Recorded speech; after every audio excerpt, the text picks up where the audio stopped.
just oh God, I feel like I'm getting emotional now, Yeah, actually.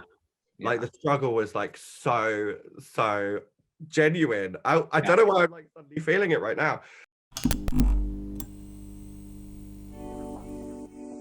Hello, DJ, drag superstar, and all-round humble human being, Jodie Harsh here. Welcome to Tea Time with Attitude Magazine, a weekly show where I spill the freshly brewed tea with the latest eliminated queen from Drag Race UK Season 2. Today, I'm joined by Kofi. We are joined by national treasure Kofi. Hello! Hi, not national treasure. Yeah, absolutely. I'm still smiling about the fact that you asked RuPaul if she was sure she wanted to send you home. It's like always good to double check, I think. Yeah, you've got to dot the I's and cross the T's, so you need to just make 100%. sure she felt like she made the right decision. Absolutely. How did you feel watching this week's episode back? Do you know what? I was so nervous, like, in the lead up to it. I was, like, genuinely like, okay, not this. It's happening. But then as soon as it was done, it was like a sigh of relief. Like, I'm like, everyone's seen it, everyone knows now. We can sort of like breathe again. Yeah, no, I felt really relieved, and like genuinely I felt quite proud of myself. Yeah, as you should.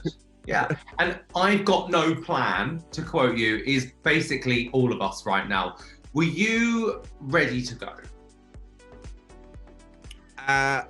Yeah, I felt like it was kind of my moment. I mean, I absolutely like dreamed, like wanted to sort of like fight my way to the final. But it's been hard. Like, that 7-month break was, like, as much as it's like TV and everyone sees 7-month break and they're like, well, why didn't she put more rhinestones on it? Mama, did you watch the special? Veronica was in bed for 12 weeks. Like, it was such a hard time. And we all have sort of like personal struggles and everything like that. So with everything that I'd had going on during that time, coming back was already like really trying to push through that barrier. And then as soon as I found out that Veronica wasn't going to be there, just like, oh God, I feel like I'm getting emotional now, actually. Yeah. Like, the struggle was like so genuine. I don't know why I'm like suddenly feeling it right now. It was just like really hard. So I was like really trying to push through as much as I could. But as soon as Bruce said sashay away in that moment, I was like, okay, I can breathe again and work out what my Wagamama's order is going to be. Yeah, 100%. Go and have a massive cup of tea and get into bed and watch some TV. Delish. Yeah. Did you agree with Rue's choice for Lawrence winning the lip sync? You know, I knew that I was facing off against someone who had won 3 challenges in a row, and I would like I'm really close with Lawrence now. Winning 3 challenges, like, you can't really argue with that. Let's talk about Snatch Game. So you did Mel B, and we saw you being persuaded to ditch Shirley Bassey. Do you regret that decision? Yeah, I do a bit. Just a lot of the decision making was based on what Rue was saying. And I just sort of, in that moment, you know, like, we've all watched it before. We watched season 1 where Rue was like, why are you doing David Attenborough? And something was like, yeah, I'm gonna stick with it. I think it's definitely the right decision. And you're like, no, that was a terrible decision. So I was like, okay, I need to change it. Sticking with it didn't work for the last one to get sent home on Snatch Game. So I'm gonna change it up. And I shouldn't have. That was a terrible decision. How did you feel performing in front of not one but 2 divas, RuPaul and Gemma Collins? Oh, the GC. I have actually auditioned with Gemma Collins for the first series, so I was like, maybe I should have cracked that out. As someone who was born and raised in Essex, I was like, this is clearly a sign. I'm gonna win the Snatch Game. Yeah. Was she on her best behaviour on the day? Oh, she was. Okay, good. She was gorgeous. She was like sat there taking it all in. Okay. Having an experience. Now, earlier on, you were voted Baroness Basic by your fellow queens early on in the competition. Yeah. Do you think that you managed to shed that title by the end of your time in the competition? I mean, I think that's down to individual preference, isn't it? If people are very focused on the sort of like aesthetic and superficial things, then perhaps for them I didn't shed that title. But I hope that people got to see a heart and like maybe something more in there. So I hope people don't sort of like think of me as the basic bitch. But I'll take it. And obviously aesthetics is not everything in drag anyway. I mean, it's like that. It's so, the great thing about drag, I always think, is it's so multi-layered, and we really got to see like we got to see inside of you 100%, I think. Oh, that's really good to hear. That makes me feel. Yeah. Now you told Rue that you'd upped your game during the lockdown break. So did you scrap any of your old looks completely and get new ones, or did you like elevate what you already had? Like, how was your time in lockdown? Oh, I fully glued rhinestones on the things that I already had because I didn't have a job. I couldn't afford it. And I truly felt like you know, some of the stuff was elevated, maybe not necessarily what was seen, which is unfortunate, but like I truly believe that I did elevate some of my looks, maybe not to the same standard that other people elevated theirs, because I mean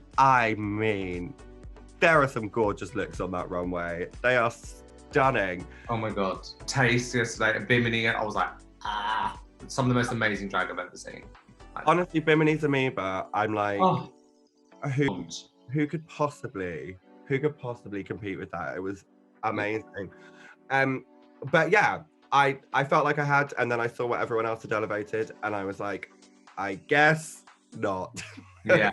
Do you think that sometimes Drag Race, but also just drag in general, focuses too much on sort of like the aesthetic and the finished looks? Because like I know a few queens have spoken out about how much it costs to compete and do drag in general, spending money on outfits and stuff like that. So I guess if you don't have massive finances to support that, do you feel like you're maybe starting off on the back foot or something? The competition is a whole different world. So like the kind of drag, like where I perform at the Two Brewers or Halfway to Heaven, or like around Soho, you can get away with maybe not looking as chic and polished as you do, for example, looking gorgeous and lovely. So the aesthetics is something that I always thought I was like decent, like looking all right, but something that had really never come to play in my drag. I was like, we'll wear this today. It's very shiny and will look nice under lights. Like that was like the limit of my thinking about things. So going onto the show, I was like, what are clothes? How do I, what? Like full sort of confusion and just doing my best. That kind of thing. I want to talk about music. Your first single, Outside In, is out today. Are you hoping to bump the United Kingdoms and UK Hun straight off the top of the charts? Oh my god, wouldn't that be gorgeous? I'm not sure how feasible that is, but I'm just very excited to sort of like have a song out and be able to like creatively unleash something into the world, because I know we've spoken about the aesthetics, and that's something that people weren't sort of on board with, but like this song and the video that's sort of coming next week is just much more me being able to use like my creativity and passion in the way I want to. So I saw the preview that you posted. Video looks really cool, and the song is amazing. Like it's amazing. I really, really, really like it. And you wrote that? Did you write that with Tom Aspel? Yeah, so Tom Aspel and Little Boots, who are just like two icons. Literally like the absolute gag of the century that this has all sort of come together, and like I get to have this moment of working with some incredible people. You know, like I literally still have a Little Boots song in my set list that I perform in drag. So to like have that moment of actually like having a conversation with someone that I've like listened to and like fully look up to, I'm like, amazing. That's what's about. Now we saw you and Ahura butt heads early in the season, but you seemed to grow closer as we went on. Has that relationship been maintained since you left the show? Yeah, I think that's the great thing about our cast in particular, is like everyone has that bond, because we will forever be the only cast who have sort of filmed and experienced this in a global pandemic. And I think we're probably the season that's taken the longest to film of all time. Do you know what I mean? Like, it's like a year in the making or something. Literally. So like we're always gonna like have that experience together, and I guess like no one else is really gonna understand that thing. That bond. Yeah. And also practically the whole cast had a cry this week. Like, I was sat in bed watching this almost in tears with everyone. Do you think like the lockdown blues were affecting everyone? Yeah, and it's like, it's the most iconic episode, is like the Snatch Game. So everything, it almost feels like everything builds to this point, and like if you get past that point, then you're on a track towards the final. Spoiler, I'm not. I didn't. I got sent home. That's all good. But like, it's just like really hard. And when you have those one-on-ones with Rue, like truly, she will bring it out of you, and like it just genuinely like feels like she's looking into your soul, and so she like brings out those feelings. So we all had a little cry. And the show is so massive, and she's so iconic that I guess just like when you're one-on-one there with Rue and her like really asking you about personal things, whatever, you must be like, oh, it feels so real, and just like everything flows out, right? Yeah, like we've all watched Rue for so long, it almost feels like she's an auntie that we know really well. So like, it's just like a bizarre.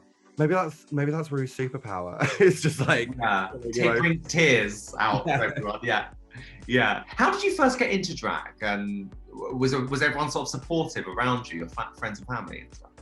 Yeah, so I really bizarrely started because I saw this musical that was called Saucy Jack and the Space Vixens, and there's like a drag character in it. Okay. And I really aware of this reference. Oh, it's like the most niche. It's like like Rocky Horror, but like if it was on a spaceship. It's like very niche. And like no one was doing the show, so I was like, I'm just gonna do it myself and like make it happen for myself. So basically just like put on a show. Found a bar called the Two Brewers. The manager was like, you seem camp, do you want to enter Drag Idol? I started a drag group, and then it just all carried on from there. Honestly, just like fell into it. And then it started happening, and I was like, this is the most amazing thing I've ever done. Super quick fire questions. What do you prefer, tea or coffee? The question remains.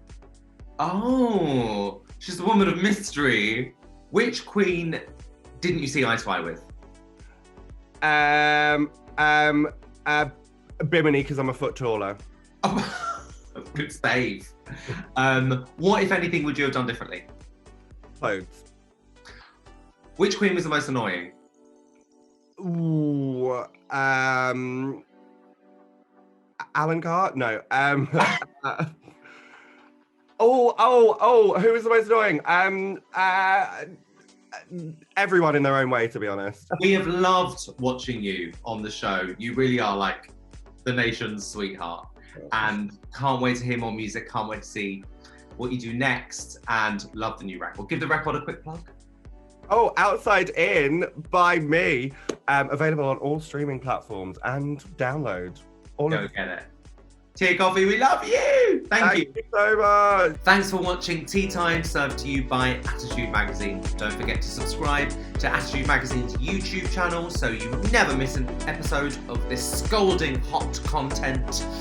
Check out our past episodes of Ginny Lemon and Joe Black and all the other amazing eliminated queens, and come back next week when we will return with the next queen to get the chop. Bye!